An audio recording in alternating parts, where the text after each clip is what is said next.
I will keep you engaged while I speak. Please look at the PowerPoint that I have. Giving me the opportunity to share my thoughts on Tagore and his contribution to the Japanese language in India. An article that I have written in Japanese and published in Japan in part fulfillment of my PhD thesis. I have written this article in Japanese and I have not been able to translate it to reach the readership who doesn't speak Japanese, and hence I take this platform as a great opportunity to fulfill my objective of translating it. Nevertheless, for the paucity of time, I will only present a very brief summary of what I have written in my article. My topic today is as Tagore and Jinosuke, the study of Japanese language in India. Volumes have already been written on Tagore, his relationship with the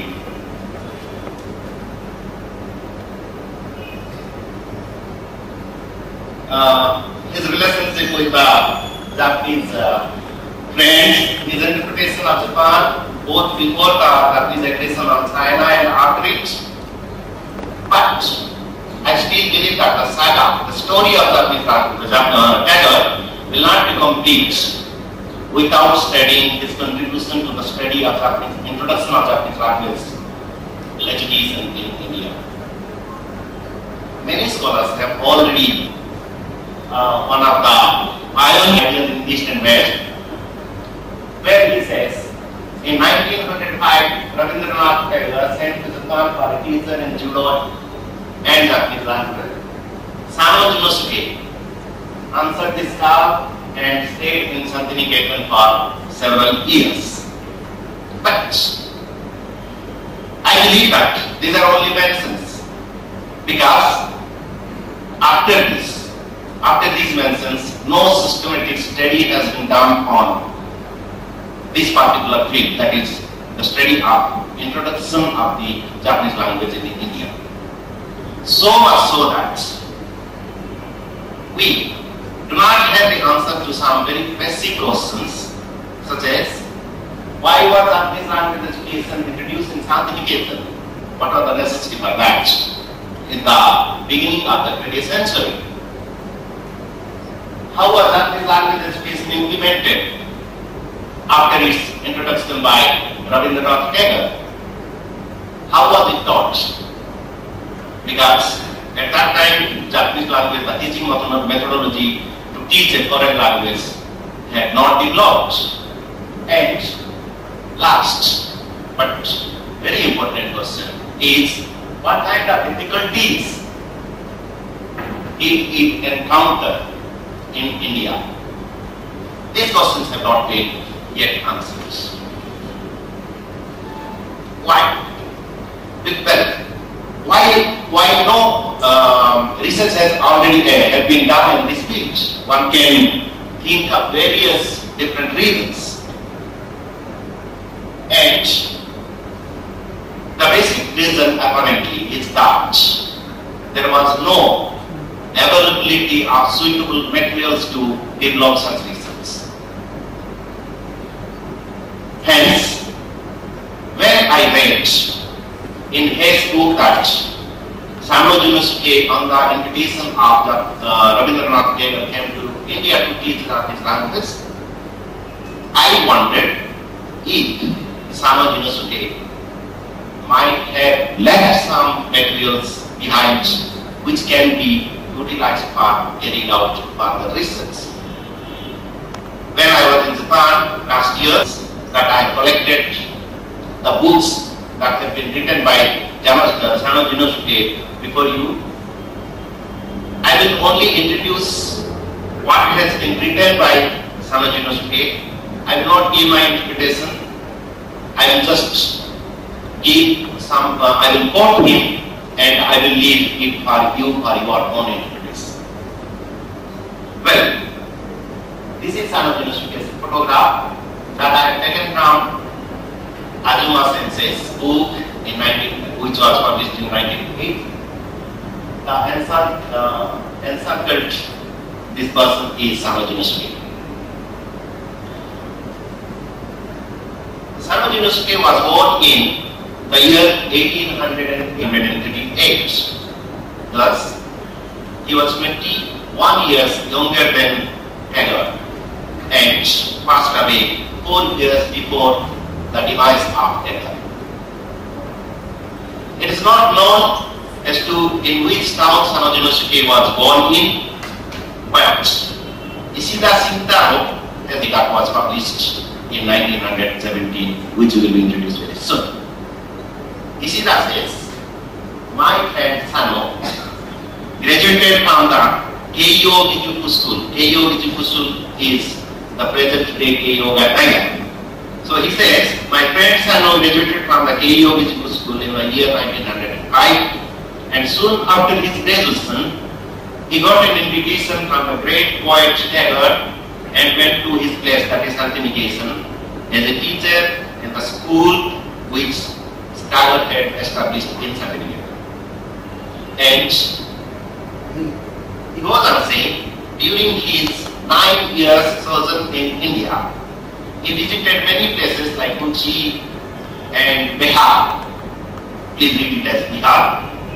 And he professes that on the recommendation of Taylor, Sanoji Nosuke went to the state of Mysore, one of the princely states of South India, and acted as an advisor to the military and police of Mysore government. So, Sanoji Nosuke was not only limited to Shantiniketan but went to different places. However, it is not known as to whether Sanoji Nosuke taught Japanese language during his sojourn in Mysore or not.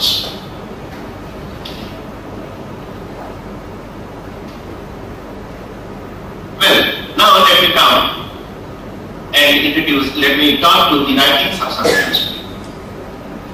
The first, as you mentioned, he has left behind 2 different rare materials. The first is an article. It is named as Tagore Sensei to Jibun, or Taylor Sensei means teacher, Professor Taylor and I. And this article has been published in an edited book, Meiji no Tagore Kan. It is interesting to note that it has been written from right to left. Sano Meiji no Tagore Kan, and it was published in 1950. It is in this article, Sano has given a detailed explanation of Japanese language. However, I must mention here that this is not an article on Japanese language in India, because Japanese language education at that time was not taken as we are taking it today. Then comes the second book. The second is a book. It is entitled as Indo Oyobi Indojin, that is India and its people. In this book, having a strength of some, say, 100 and so students. However, when I reached in Shantiniketan, I found that there were only 30 students ranging between 8 to 9 years and 14 to 15 years of age. So it was a school meant for primary school children of these days, or maybe secondary school children of these days.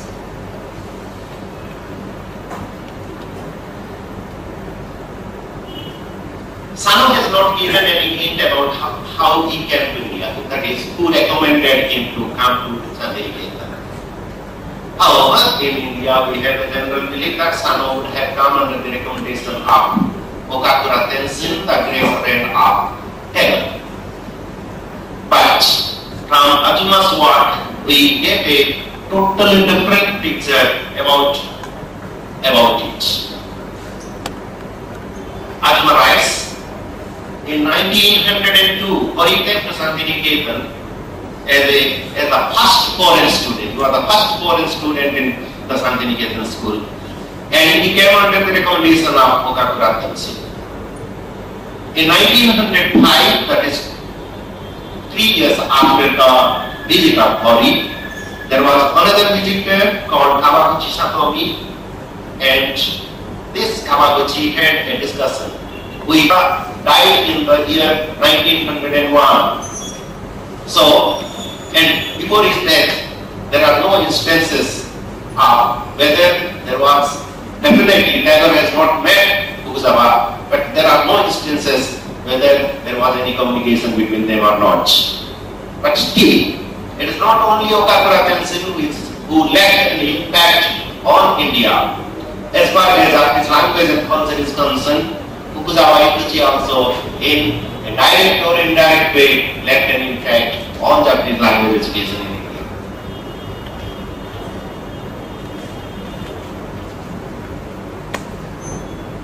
Here, then the question arises as to what prompted Rabindranath to teach Japanese language in his school. We know that Tagore, along with Okakura Tenzin, wanted both Indians and Japanese to mutually study each other's culture. I have compiled a list of Japanese scholars. Here we will find that most of the scholars who came to Santiniketan came to teach Japanese culture to Indians. But there are also some people who came to study the Indian languages such as Sanskrit and Pali.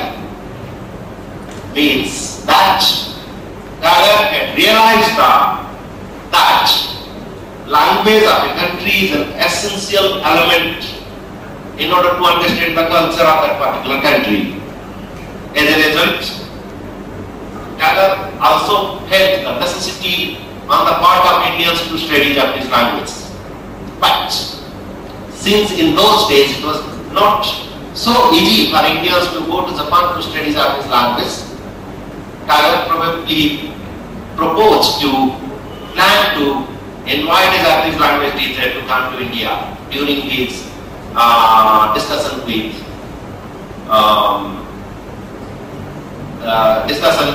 with his friends.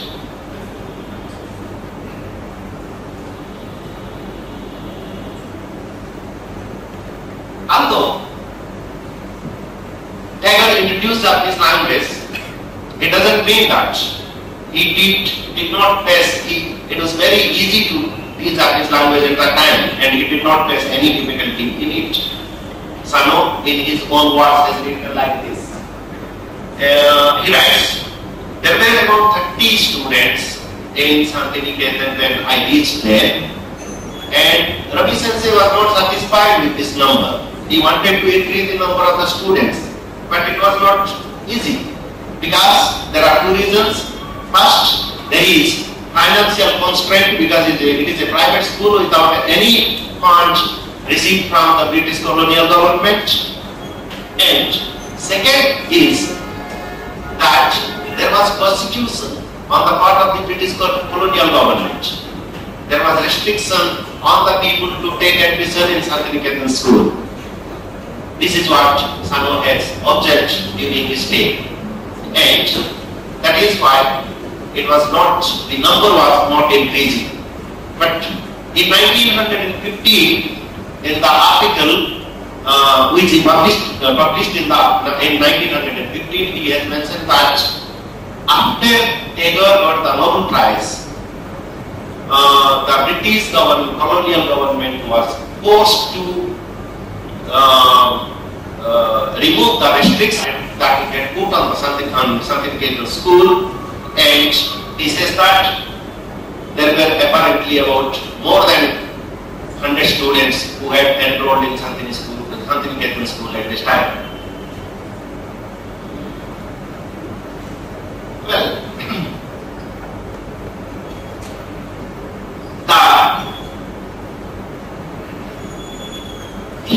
Sano has given many interesting thing about the Japanese language classes. He says that in the first Japanese language class in 1905, I conducted in Santiniketan. In that Japanese language class, there were 8 students. Please recall that. He had mentioned that there were 30 students in Santiniketan at that time, Santiniketan school at that time. And he says, they were particularly chosen by Ravi Sensei because they were considered to be excelling in their studies. The students were between the age of 12 and 13 years of age. Hence, although there were 30 students in Santiniketan at the time, all the students did not study Japanese language. Then, however, Sano has not given any details about the names of the students, the amount of the Japanese language students, the 8 students studied, how many years they studied Japanese language, and how did they utilize their skill of Japanese language after study in their future life. These things have not been mentioned by Sanojin Usuge in his article. Nevertheless, he has given this information, and apparently it will help us. This information will help us to find out more information if we go to the archives of Santiniketan Vishwabharati. With my broken English, he has used the word broken English, and it is very interesting to note that the word broken English was prevalent in the first years of 20th century. Then he writes, I thought of teaching them Japanese language by using the Roman letters A, B, C, D. But Ravi Sensei very much wanted me to teach only in katakana. Japanese language students present here will be wondering what is Iroha, because we are studying the Hiragana syllabary today when we start Japanese language education from IUAO. Please understand that IUAO, the Hiragana syllabary, has been introduced only after the in the 20th century, after the middle of the 20th century. Prior to that, even the Japanese students were studying Japanese language, Japanese syllables, kanji, etc. under the Iroha system. I will request you to go after going back home. Please find out what is Iroha and how is it different from the Hiragana syllabary that we are studying today.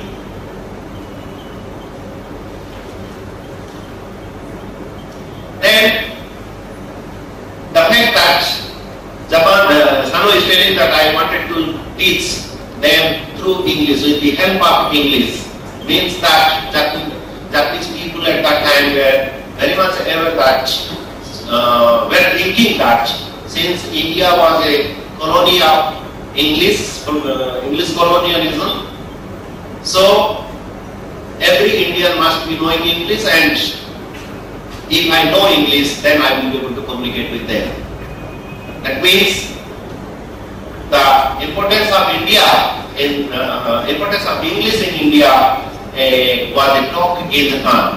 Not only that, this also gives an idea that English was not only important in India in 20th century, beginning of 20th century, 100 years from now. English was not only prominent in India or the British colonies, but also had become prominent in other parts of the world, like Japan, which was never a colony of England at all. Then, Sano further writes, when I started teaching Iroha and the Japanese language, he says that I found that students were not able to distinguish between two Japanese sounds of su and su. Anybody who has not studied Japanese, not at all studied Japanese, can raise our hand. Let us try to please pronounce with me. Su, ta, ji, su, su, te, to. The gentleman is able to pronounce it, but apparently in Odisha, in the eastern part of India, it is very difficult for us to pronounce su. We end up pronouncing it ju. In my case also, when I studied started Japanese language, I had to make lots of practice to make chu and su. So, Sano says that in Bengal, in Santiniketan, with the people who have Bengali as a mother tongue, have some difficulties in pronouncing some sounds of Japanese language.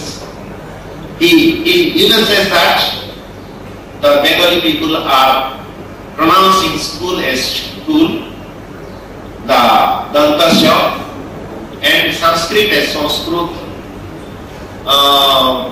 Well, Sano has namely written about these things, but that gives an idea as to how a teacher of a foreign language, Japanese language, prefers himself or herself to teach a foreigner about his or her own language. Well, friends, I have been given only 30 minutes, so I will not take much time. This is how Tagore has introduced, Sano introduced, while Tagore introduced Japanese language in India, Tagore actually, Sano University is actually implemented it in India. I have read elsewhere that Australia, some scholars have written that Australia is the first country in the world to have taught Japanese language in the secondary school level by introducing it in the year 1906. They had probably not studied Sano University's book, otherwise they will not tell that, because Sano University introduced Japanese language in 1905 in another part of the world. Thank you so much. These are the books that I have referred to.